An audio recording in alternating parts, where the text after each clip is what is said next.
I want to introduce Laura Stockdale.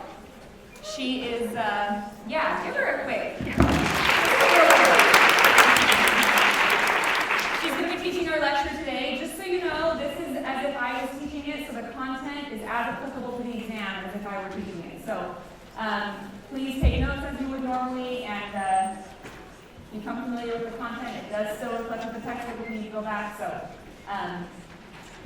glad that you are here, because it will be worth your while. So I'll turn it over.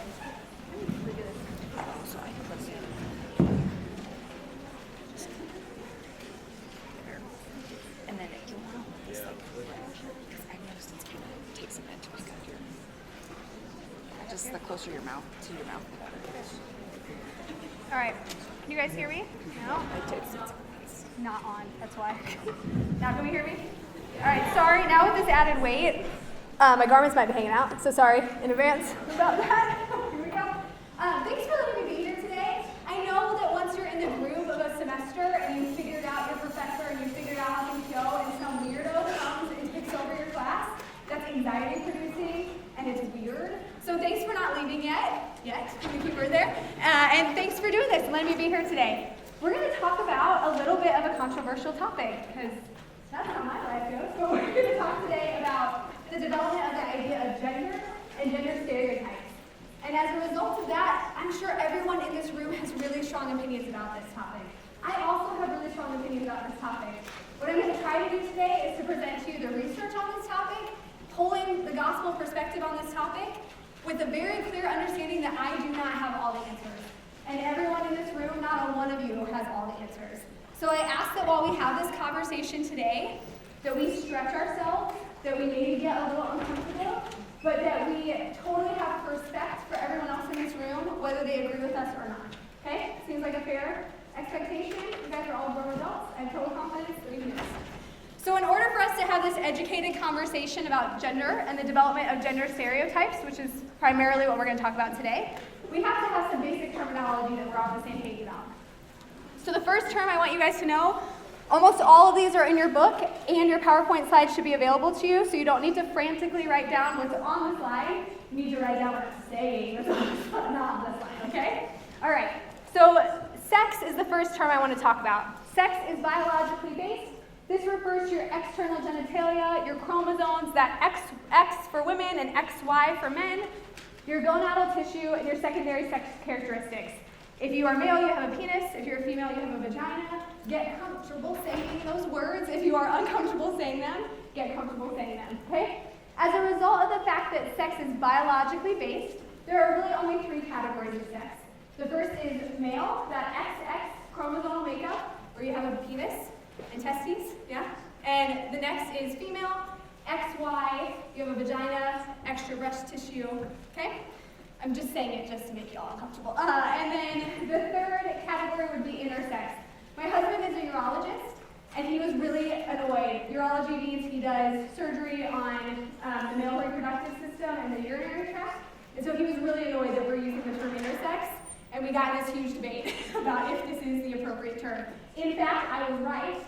Intersex is the correct term to be using. You will also see the term disorders of sexual development, equally appropriate, okay? Intersex refers to the fact that you have some combination of that chromosomal makeup and that external genitalia. So you may be XY and have a penis, okay? Some combination biologically based. Right. Next, I want to talk about gender, which is a little more complicated. I want to go over three terms with you under this umbrella of gender. The first is your gender assignment. This is an assessment given typically at birth based on your biological sex. This is when someone says, hey, your baby has a penis, it is a male, or your baby has a vagina, it is a female, okay? That is your gender assignment, and this includes gender roles, prescribed behaviors, and expectations for behavior with that assignment, okay? The next is your gender expression. This is how someone exhibits what we think of as masculine or feminine. Do they act out the roles we think should go with men or women? And the last is your gender identity. This is someone's internal sense of whether they are a man or a woman. I want to briefly touch on, this is not the point of this lecture, I want to briefly touch on the idea, the term transgender, which falls under this idea of gender identity. Transgender then anyone whose gender identity or expression does not match that assignment that they were typically given at birth. Okay? All right. So when you're thinking about the difference between sex and gender, you want to think about sex as heavily biologically based, and gender is heavily socially constructed.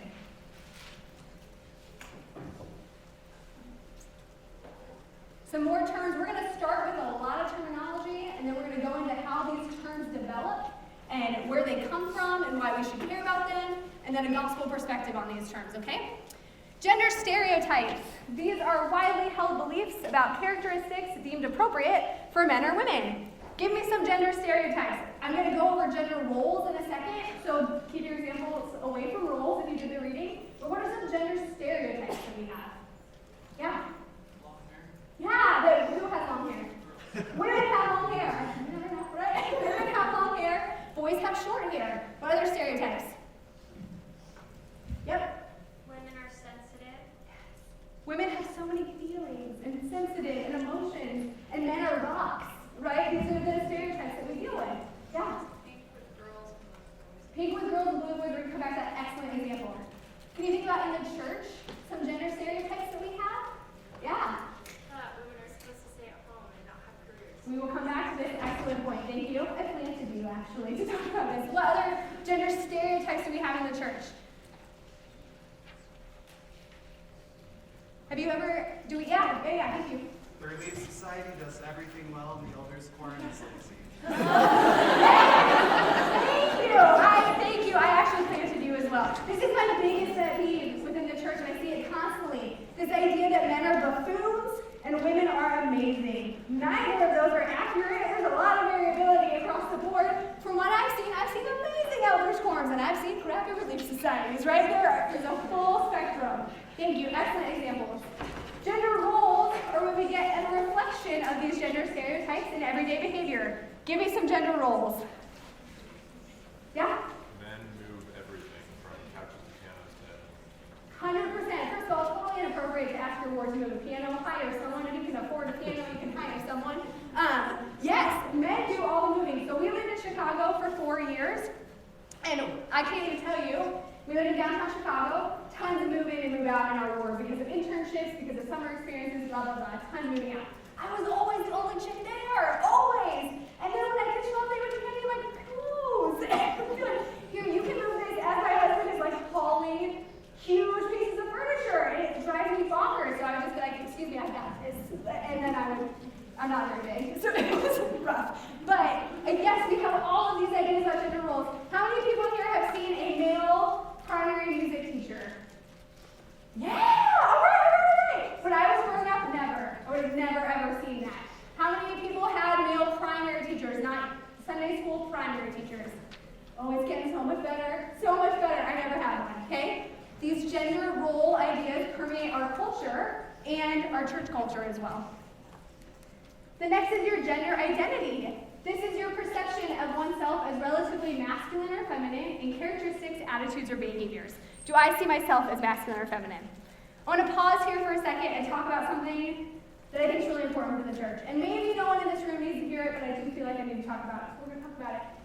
So this was an area for myself that was a struggle for a really long time. I grew up, maybe some of you did too, in a household with really, really rigid views on masculinity and femininity. And then I grew up in a ward with really rigid views on masculinity and femininity.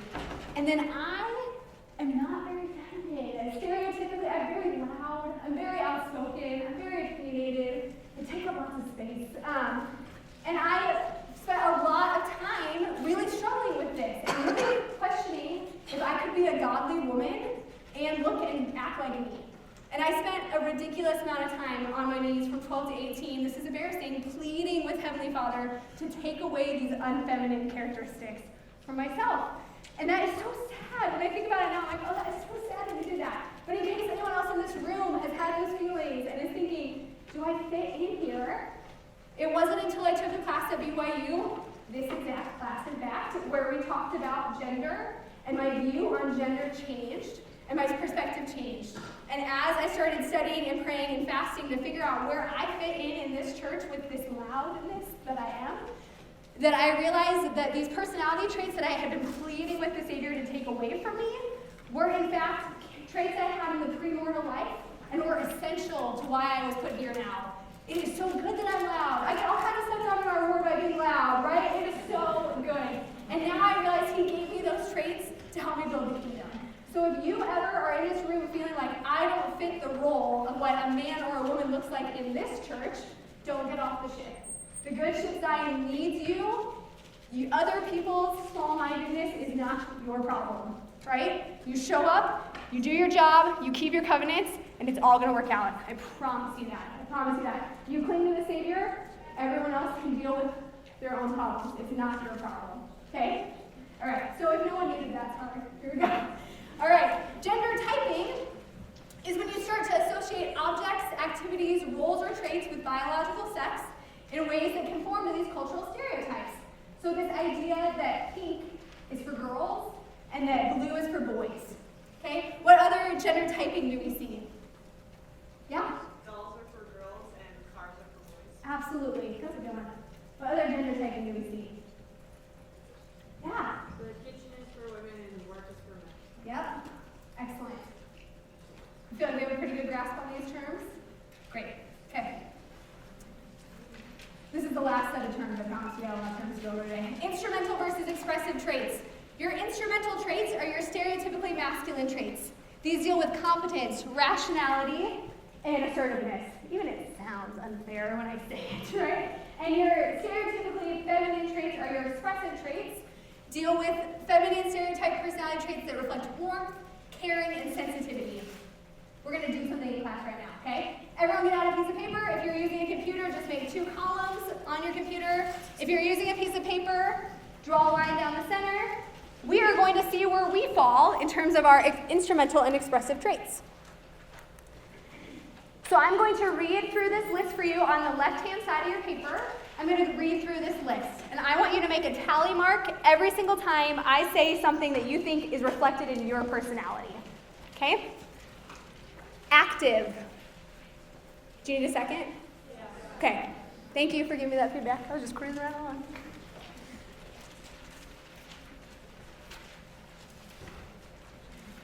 I promise I'm making all these PowerPoint slides available to you as well.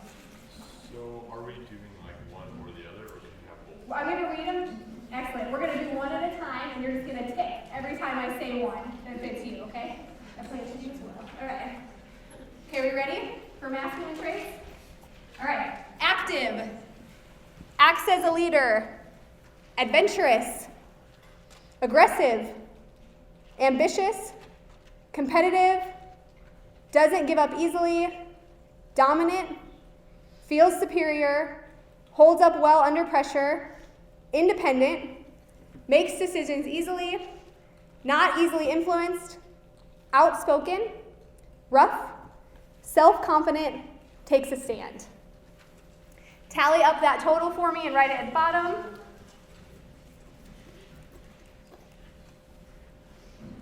Are we ready for our next side? Our feminine traits? Or do we need a second? Okay, we're good? All right. Feminine traits, same thing. Tick on that side every time I say a phrase or a term that you think is reflected in your personality, okay? Aware of others' feelings. Considerate. Cries easily. Devotes self to others. Emotional. Excitable in major crisis.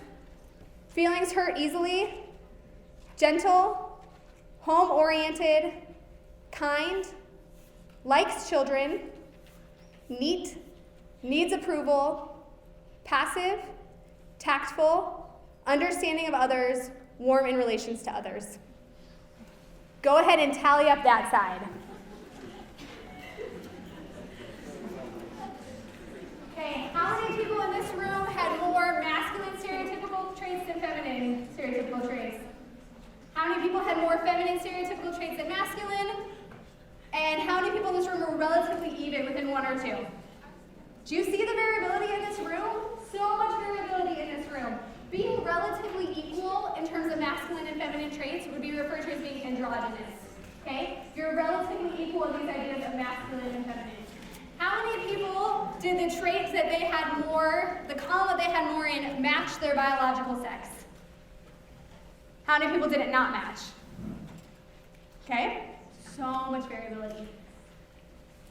So even though we know that there's a lot of variability in these experiences and we have these gender stereotypes, are they real? In terms of child development, are they real?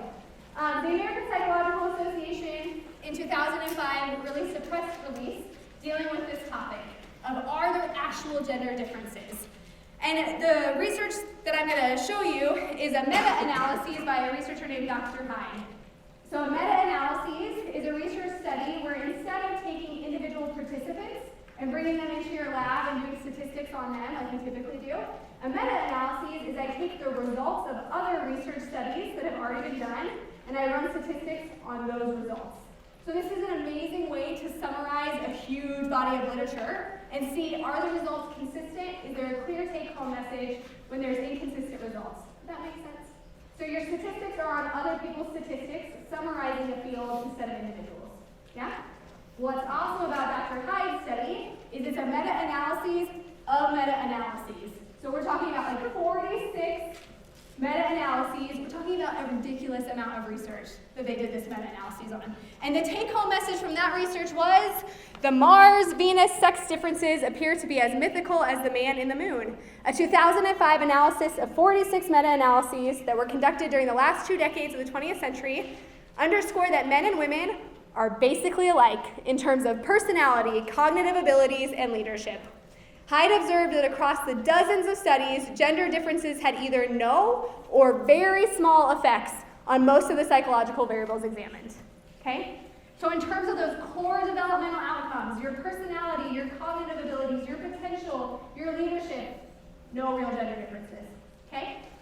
The research is very clear that children that are raised with flexibility in terms of what it means to be stereotypically masculine or feminine, so in clothing, in activities, in personality traits, these kids that are flexible do better, in particular during storms and stress and strife. Okay? They are more resilient in the face of adversity. I had this explained to me in graduate school, and I love this analogy. When you raise kids with flexibility in what it means to be masculine and feminine, you give them 2 hands to navigate the world with. And when you raise them with really rigid views of what it means to be masculine and feminine in terms of stereotypes, it's like tying one hand behind their back. So when storms and stress and adversity come, there's challenges. Yep? So in fields like, say, engineering where it's just very, very male-dominated, does that come just because of the culture then, not because of any, like, preference? I really planned to do today. We're going to talk a ton about STEM in just a little bit, so hold out with me because you were absolutely spot on. There are behaviorally huge differences, but what are they based on? We're going to talk about that, okay? All right. Where we see in terms of child development very clearly no differences. Activity level. There is this stereotype that little boys are crazy and active, and little girls are docile and sweet and not active. Research does not support this. Some kids are crazy, and some kids are not, okay? Dependency. That stereotype of little girls clinging to their moms when they go to preschool for the first time and little boys just being totally fine, not accurate. No gender differences there. In terms of their fear response, again, this idea that little girls are more fearful and anxious, no research to support this. Their willingness to explore new environments, vulnerability to stress. The take-home message with stress is if you put enough stressors on any kid, they're going to have negative outcomes. The goal is to have like that healthy balance of stress. Too much stress is not good for child development, ever, okay? And orientation to social stimuli. When you throw kids in a brand new room, do they go explore or do they stay close to you and sit and are scared? No actual gender differences here. I want you to think back to your early lectures on child development. These differences are due to temperament. Who remembers what temperament is? Yeah, anyone want to tell me what temperament is? I won't put it on the box, that's probably a while ago. Temperament is that biologically based foundation of personality, right? We believe that this is, you come with a lot of your temperament. Parents can tweak it and modify it, but not tons. Biologically based heavily, okay? This is where we see these differences. This is in terms of temperamental differences in kids, okay? Not gender. Where we do see some actual gender differences, and I am apologizing in advance, this stinks, is atypical development. Something about that XY chromosome puts young boys at increased risk for atypical development. We see that boys are at increased risk for genetic defects, physical disabilities, mental retardation, school reading disabilities, speech defects, and school problems. Atypical development. So again, in terms of core developmental outcomes, very little differences between boys and girls, but we do see boys are at increased risk for atypical development. If you want to talk about at the chromosomal level why this is the case, my husband and I spent like 2 hours talking about this. I have a nice figure. Come talk to me afterwards and we can go through chromosomally why boys are at increased risk, okay? Or maybe you remember from your Bio 100 class. I did not remember from my Bio 100 class. All right. So if we don't really see these gender differences, where the heck are they coming from? Where are these stereotypes coming from? Why is the engineering building on campus full of men with very few women? Where is this coming from? And the truth is there is heavy socialization that's happening from birth that's sending really powerful and important messages to boys and girls regarding what is appropriate behavior. Today we're just going to touch on a few of these, but your textbook does an amazing job of summarizing the research on this. So read this chapter, read these sections. We gain extremely important information from parents and other familiar adults, from teachers, from observing the world around us through observational learning, from peers and siblings and your culture, all sending really powerful messages regarding regarding gender and what is important for gender from birth, okay? All right, and again, your book does an excellent job debunking a bunch of things we used to think, so read these sections. Let's talk first about parents and the parent-child interaction. Do parents parent little boys and little girls differently? And the answer is yes. Yes, overwhelmingly parents parent little boys and little girls differently. If we just look at the sheer number of words spoken in the home, parents speak to little girls more than little boys, okay? That matters because cognitive development and language development is heavily tied to the number of words spoken in the home. It's extremely important that you spend a lot of time talking to those little people, okay? And so we're speaking to girls more than boys from very young ages. The way we speak to girls is different than the way we speak to boys. Parents talk more about emotions and feelings with little girls than with little boys, and they encourage girls to express and elicit emotion much more than little boys, okay? With boys, we see that parents are much more likely to use power assertion with little boys, and parents are much less flexible in little boys engaging in stereotypically feminine behavior than little girls engaging in stereotypically masculine behavior. Do you guys remember from your textbook who was the worst offender of this rigidity in terms of gender roles? Dads. Dads are the worst offenders. In general, we see that fathers have a much harder time letting little boys engage with stereotypically feminine behavior than letting girls engage with stereotypically masculine behavior. Everyone has a harder time with that, but dads are really struggling with that, okay? Let me give you an example from my personal life. I have a 3.5-year-old. He is our precious little snowflake and the joy of our lives. His name is Zeke. We adore him. My husband and I are very committed to raising Zeke with flexibility in terms of activities and personality traits and clothing, in terms of what's masculine and feminine. I just don't think it matters, so we let him choose what he wants, right?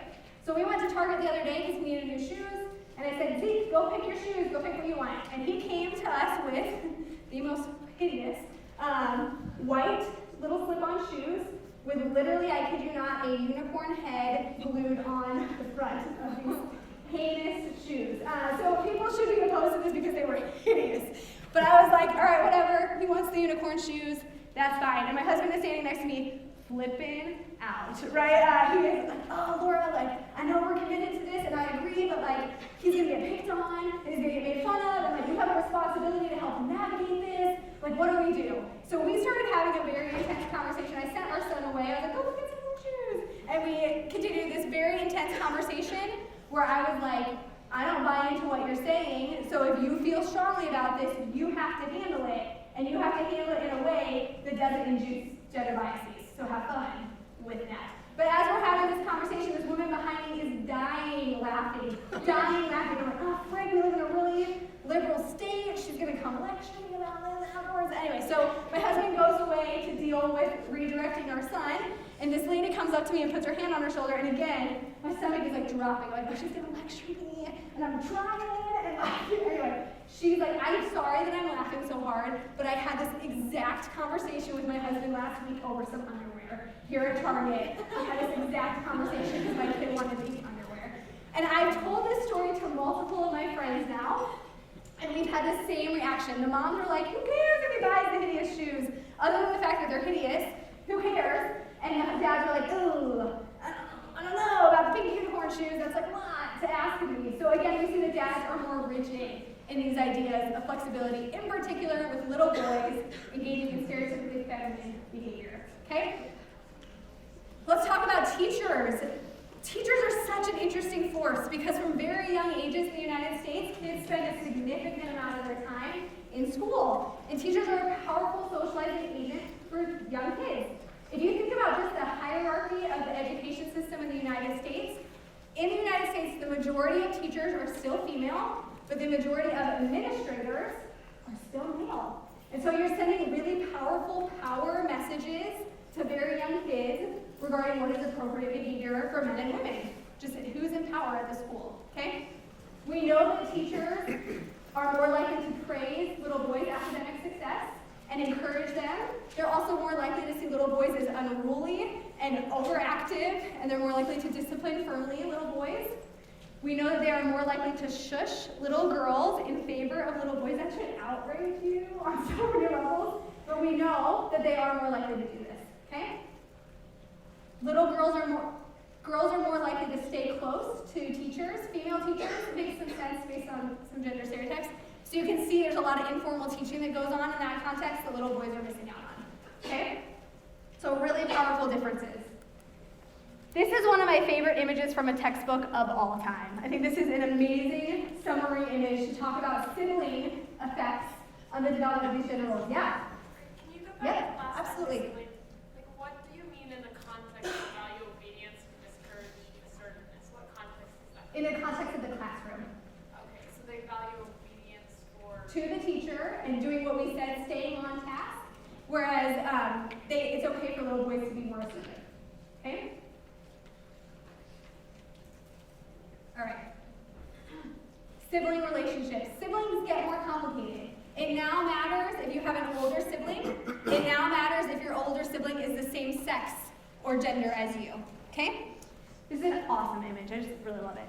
So what we're dealing with in this image is these stereotypical masculine behaviors. Stereotypically masculine behaviors. If you are a little boy, do I? Where are you? Do I have a laser pointer on this or no? Where are you? Oh, all right, awesome. Fantastic. Thank you. Okay. So if you were a little boy with no older siblings, we see you right about here with masculine behaviors. And if you're a little girl with no siblings, you're really not all that different. Okay? You're a little bit lower due to a bunch of the socializing factors that we've been talking about, but you're not all that different. If you were a little boy with an older brother, we see this sharp increase in these masculine behaviors. All of a sudden you have a bro house, right? This is being socialized about what is appropriate for boys and girls. If you are a little girl with an older brother, you still see that increase in masculine behaviors. You're learning from your older sibling that these are appropriate behaviors to engage in, right? If you are a little boy with an older sister, sharp decrease in these masculine behaviors. You're starting to see that there's other behaviors to engage in. And if you are a girl with an older sister, again, decrease in those masculine behaviors, okay? So now when we talk about siblings, it matters the gender of the older sibling or whether you're an only child, okay? Really powerful socializing messages. I now want to talk about your observational learning from the world around you. Yeah? Is this reflected like the other way around? I don't know. So when I was doing this with my husband, because you always should practice stuff before you do it, I was going through this with my husband and he was like, where's the female stereotype slide, Laura? And I don't have it, and the book doesn't have it, but I will find out for you and I will report back to you. You can let them know, okay? I would assume you're going to see the same pattern. But your book doesn't have it. I'll find out. Yeah? So what if you have older siblings of both genders? Oh no, I would guess that if you have both, there's some fluidity because you're seeing both modeled to you. But again, I will do some more research on you and get real answers based on research, not just like this, okay? Yeah? What about when you are the oldest child? Does having the younger children affect you at all? So I do know on this one, I don't think we have good research on this yet. We just don't have good research on that topic yet, and we need more. and I can find out what we have. Yeah?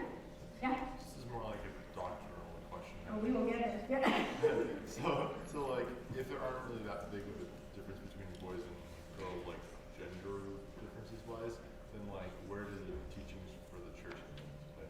Because we are at BYU, I promise we will get to that, okay? Just hold on with bated breath for me, okay? We'll get there.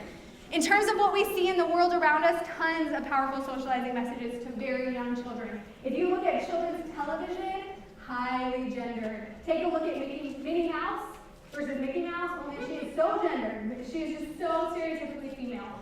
Educational television is better. We see less of these gender stereotype messages in educational, high-quality educational television. When you have children, shoot for PBS. That stuff is awesome. It's highly researched. It's highly educational. Keep them away from the Disney Channel as long as you possibly can. But educational television is better. We still see that men are overrepresented. So you have more male leads than female characters in all children's television. Okay, so there's more models of that. Another highly offending place is children's literature. If you want to see some sexist stuff going on, children's literature, dads are totally absent from very small children's books. Mama Llama, Baby Mama, all of these like loving mom-baby relationships, dad is almost never present in young children's literature. That's problematic. It's sending really powerful messages to very young children about who does the nurturing and who does the loving in your house, right?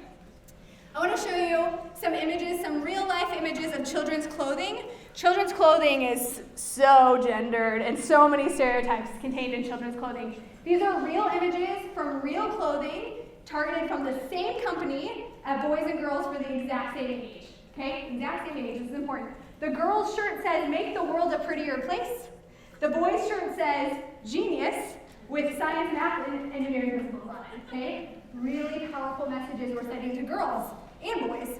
These are my personal favorite. Again, same company, same age target. The boy's version of the shirt says, "Little man, big ideas," and the girl's version says, "Little girl, big smiles."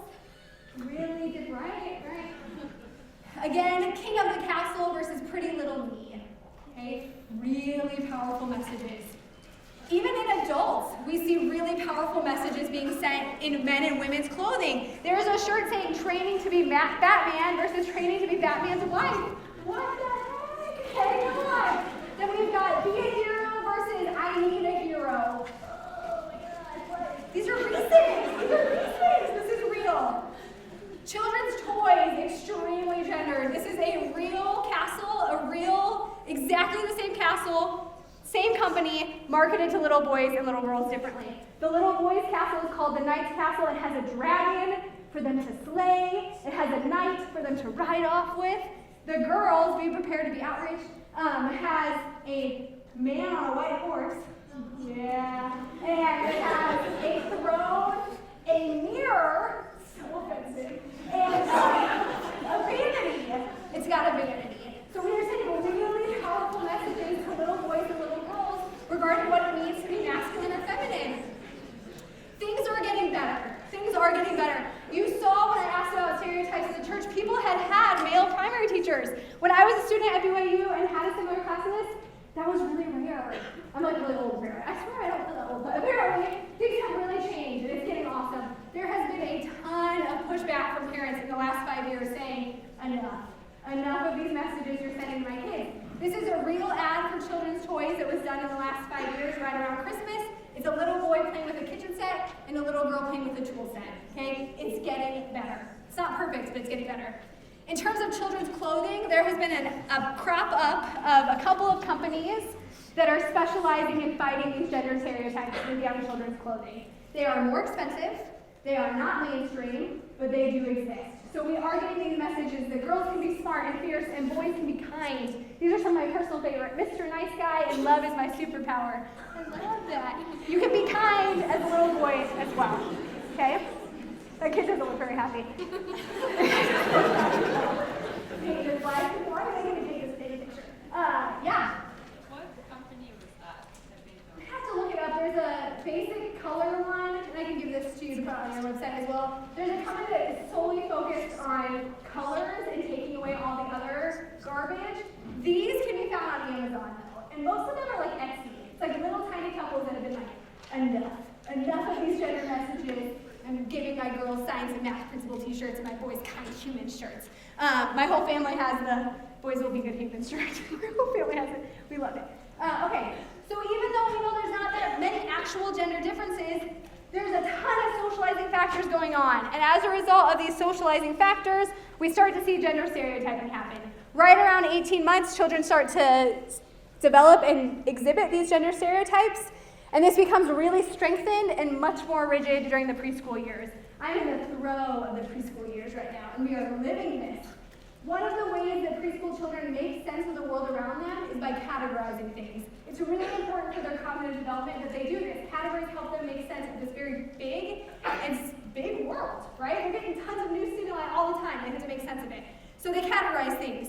And gender becomes a really salient way for them to do this. And so they start to categorize things by gender. It's our job as parents to stretch that, right? It's our job to remind them, ooh, that's not a real categorization in the way you're doing it.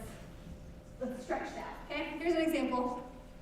This is my precious little snowflake. We love him so much, Zeke. These are some real images of the Zekester. Like I said, we've been trying really hard to be really flexible in these ideas of masculine and feminine. And as a result, Zeke loves cars and trucks and things that go, loud things, he loves them. He also loves Star Wars, which I do not understand because we have not seen Star Wars. I said in media and child development, he was not watching Star Wars for a long time. And somehow, we love BB-8 and R2-D2 and C-3PO. I don't know. Actually, I believe you on this one, but he has not seen it and he loves them. He also loves what we call loveys, stuffed animals. You can see up in this corner right here, this is Baby. Baby is aptly named. Baby is Zeke's baby, and Baby goes with Zeke everywhere. We love to feed Baby, we love to rock Baby, we love to put Baby night-night, we love to cuddle with Baby. Baby has bad dreams. This is a really big part of who he is, and Baby gets born in an ergo around our house, I kid you not, frequently. Zeke also loves to cook. You can see him up here. He's always in the kitchen cooking with me, getting his hands in everything. He loves to wear pink and purple and sparkly colors. And he also, we've tried lots of different physical activities with Zeke. I put him in like soccer day camp thing to try soccer. He was just running around the field on his own, having like the best time doing whatever he was doing. He didn't really take to it. So we did pony lessons one day. This sounds super bougie, I promise it is not.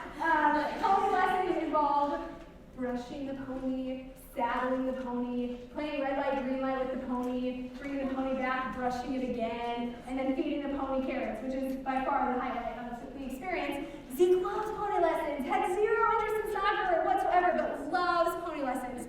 So we've tried to be really flexible and encouraging him and just doing whatever he wants to do. And even with this flexibility, a couple weeks ago, he came home from preschool in a tizzy when he was so mad, so mad. I was like, dude, what is going on, buddy? What's up? And he was like, my teacher read us a book about someone she was calling a little girl, but they had short hair. And that was a boy. And he was so mad that she kept calling this person in the book a she when it was clearly a he because she had short hair. So the next day I go talk to his teacher. I'm like, what happened at preschool yesterday? And apparently it had been like an outcry in the whole classroom. She had been reading this book and she had been saying she about this little girl in the book, and several people in the class were like, that's a boy! That's a boy! He has short hair! That's a boy! And as a result, their classroom now has this huge poster in it where it's pictures of, we had people bring in pictures of girls with short hair. Okay? So that is the new approach to trying to deal with this idea. It gets better.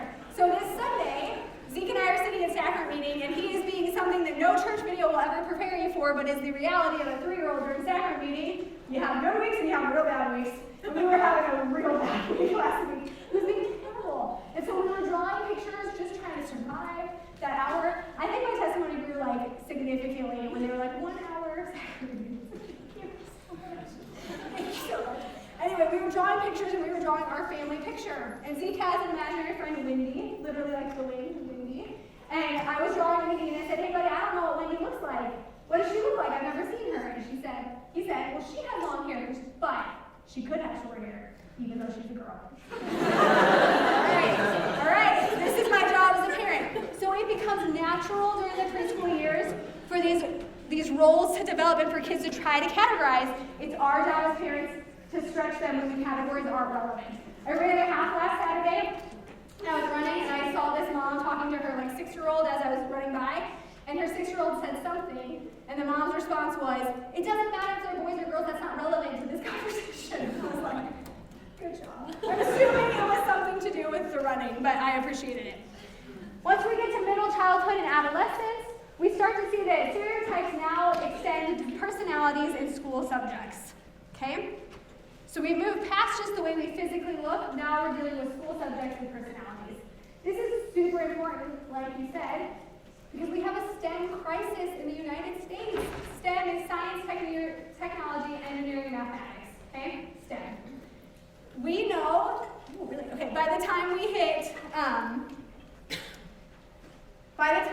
middle school, girls that are performing equally well to boys are more likely to say that they are less competent in math and science, and they are less likely to pick careers in math and science, even though they're performing equally well. They're performing equally well. What the heck is happening here? These socializing messages become so important. So we have a STEM pipeline crisis in the United States, which means we underperform compared to any other post-industrialization. We underperform on science, technology, engineering, and math. Okay? The federal government has spent a ridiculous amount of money trying to overcome this problem, but one of the biggest problems is we lose 50% of our STEMers by the time they get to middle school and high school, and definitely by the time they get to college. This is compounded when you add cultural factors to that as well. If you don't believe me, go hang out in the engineering building on campus. Go hang out in the math building on campus. Huge gender differences, right? Hang out in the school family, although this is much more diverse than it was when I was here, so excellent things are happening, this is awesome. But these stereotypes become really important and they have long-term effects, okay? We are running out of time and I want to make sure that we cover the gospel part of this. Please review in your book Kohlberg's theory of gender understanding. Essentially, the crux of this theory is the idea that when do kids develop the idea that gender is stable and constant and unchanging? We get at this with young children by asking them, when you were a little boy, when you were a baby, were you a little boy or a little girl? When you grow up, will you be a dad or a mom? And if you should ask some really young kids this, you get awesome answers. I do this with my 3.5-year-old. We're all over the board. Sometimes he was a mom when he was born. Sometimes he was a girl. Sometimes he was a boy. One time he was Superman and Spider-Man. Again, unclear because we don't watch superheroes, but he's got it. Powerful socializing messages. In terms of Kohlberg's stages, there's 3. I want to go over these really quickly. The first is gender labeling. Right around 3 to 4, kids start consistently and accurately labeling the gender of other people. From 4 to 5, kids have a partial understanding that gender is stable. And really, it's not until 6 or 7 that this is mastered. Okay, so it's a really long time until kids have really mastered the idea that gender is stable and doesn't change. Okay?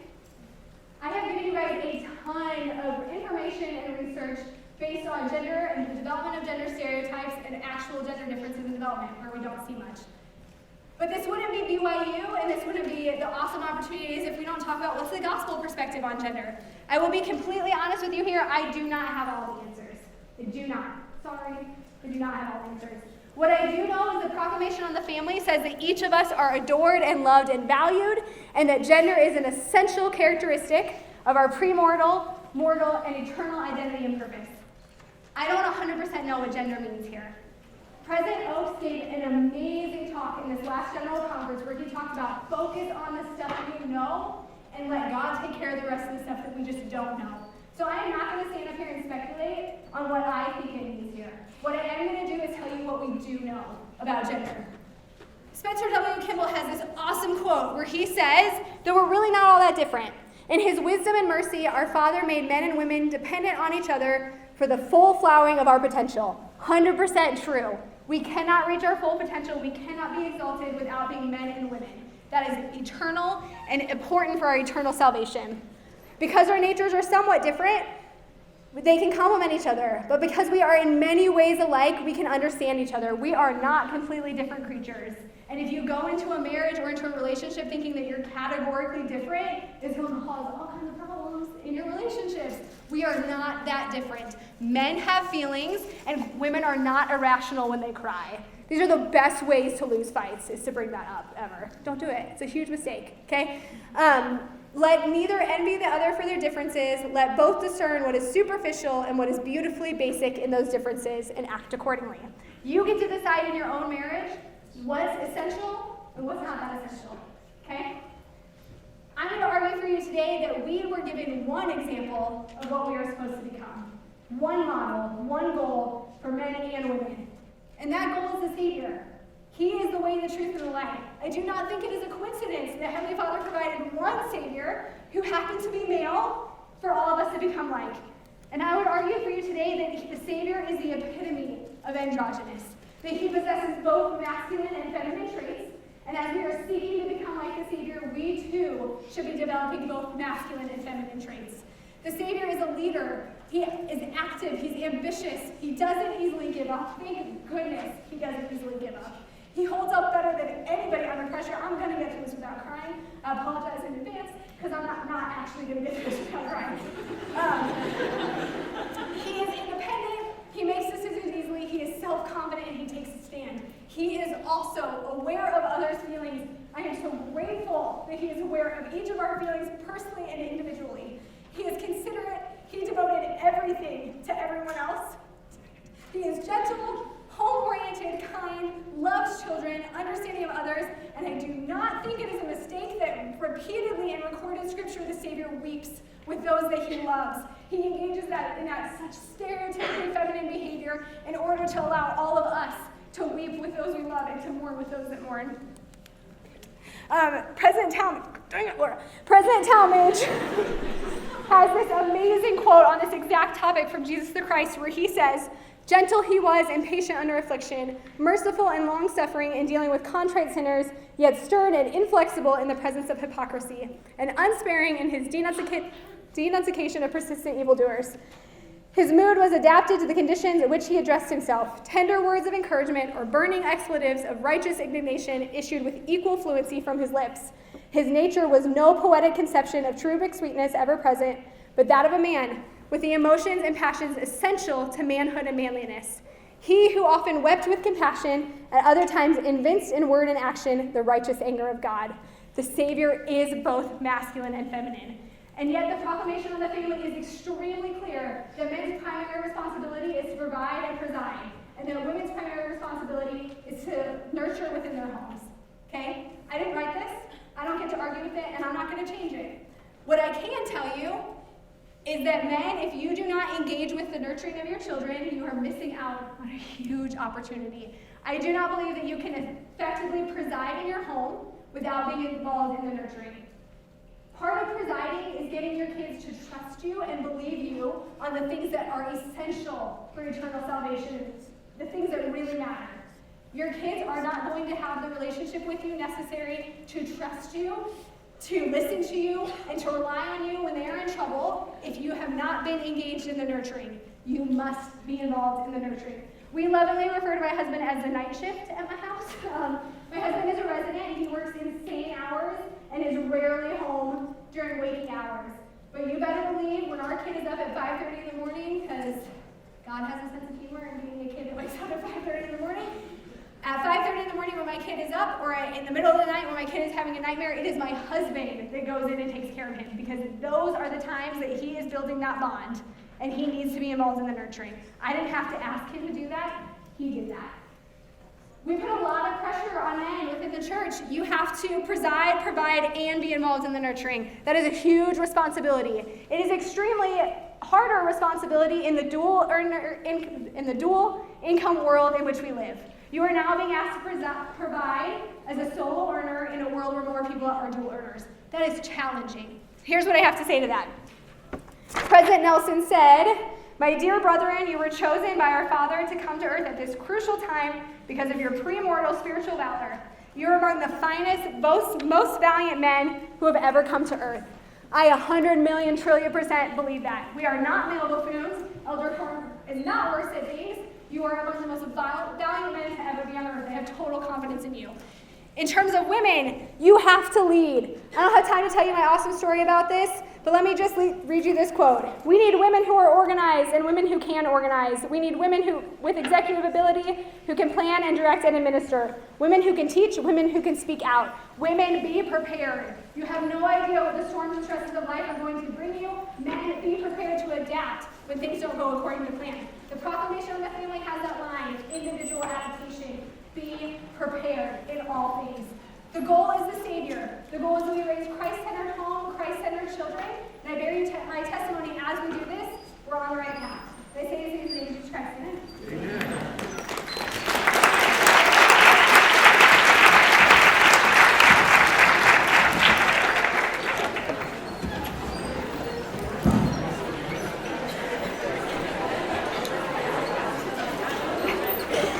Thank you for letting me steal your class. I'm sorry they do this to you. It's hard. It's just fine. Great job, by the Thank way. you. I appreciate I that. just wanted to give you some insight on something. Yeah. So President Oaks, he taught in a leadership conference just right before this last one conference, and he actually said this.